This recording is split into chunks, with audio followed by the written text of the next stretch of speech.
Chemicals are everywhere in the air, in our food and water supply. You can find them in household detergents and pesticides too. But the big question remains, are they hurting you and your family? Yeah. Erica Harrison Valentine brought her daughter Ashley in for her one-year checkup. Your lungs sound so great. In addition to checking her ears, reflexes, and weight, the pediatrician looked into Ashley's exposure to lead and other toxins in the environment. Any household item, any type of chemical can be harmful to your child, so it's always good to be well-educated and well-aware. Look at that, you're strong. Wow. Ashley was healthy, but over the years, researchers have learned that certain chemicals can be very harmful in the body. As a result, lead has been removed from paints and gasoline, and there are warnings about mercury in some of the fish we eat. Lead and mercury aren't the only chemicals that can make their way into the body. There are more than 80,000 known chemicals, and though many are reported to be safe, not all have been tested for toxicity buildup. We are subjecting our nation to a dangerous and unnatural experiment in the United States. There's so much that we still don't know about the vast majority of environmental chemicals.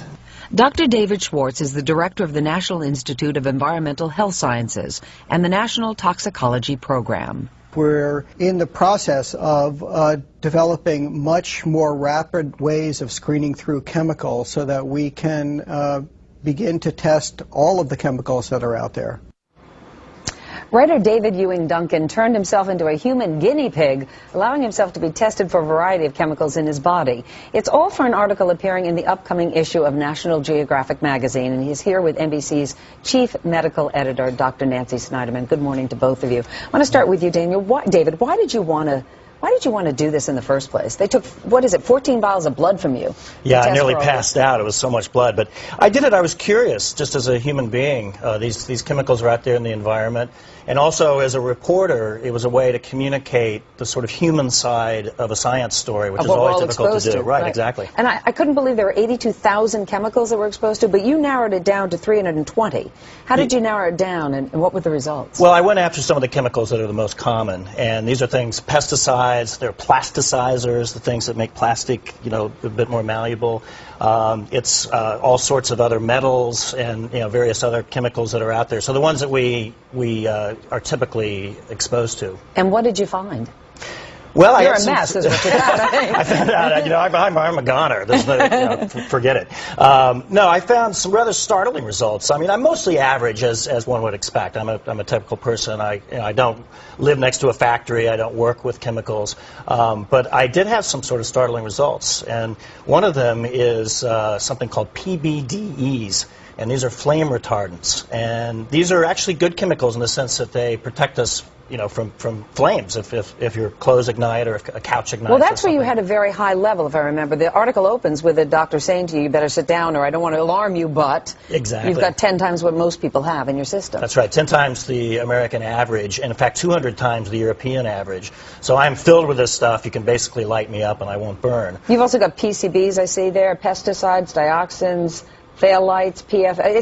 It's just every kind of drug possible, every kind of chemical possible. No, that's right. So, Nancy, how do I interpret this? I think you interpreted it. We live in toxic soup, and David is probably more normal than we would like to think. And a lot of it is that we absorbed these chemicals when we were little. They have stayed in our bodies. And for women, the bad news is these things are fat-soluble. So I think long-term they put us at risk. But the real question is how much risk. And I think that's where we really don't know. But as we look at the genetics of cancer coming in the future, the real looming question is, how do these pesticides turn on certain genes and make cancers develop later? That's what scientists are going to be turning to for the next 15 to 20 years. But the rap on the chemical companies, it may not be fair, is that they put these things out and then later on we find out what the problem is with them. Well, you can't rap the chemical companies because the reality is we all like the fact that when you unfold a shower curtain, it's pliable. We like new car smells. We like the fact that you can take something, squirt it, and clean up the kitchen. So you have to, be commonsensical about this. We live in a toxic environment. But then you have to be smart and every day say, okay, so I'm going to limit the things that I truly can. And at the end of the day, frankly, if you don't smoke, you don't drink too much, you need a good diet, you can counterbalance some of the things that you're just exposed to daily. David, you fly a lot, which is probably why you had all of those chemicals in your system. Are you going to stop doing that? Are you going to change your life at all? Or?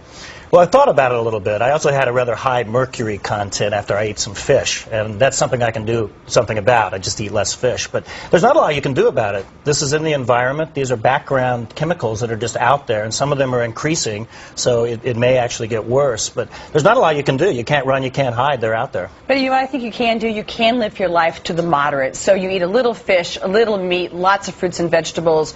You wash things off. You wash your hands. You limit your exposure to products. So every day in the back of your mind, you don't become a hermit, but you say, okay, what do I do to level out my life? So if you start glowing in the dark, you call the doctor, and right? I suspect the three of us might. David Ewing, Duncan, Nancy Snyderman, thank you both.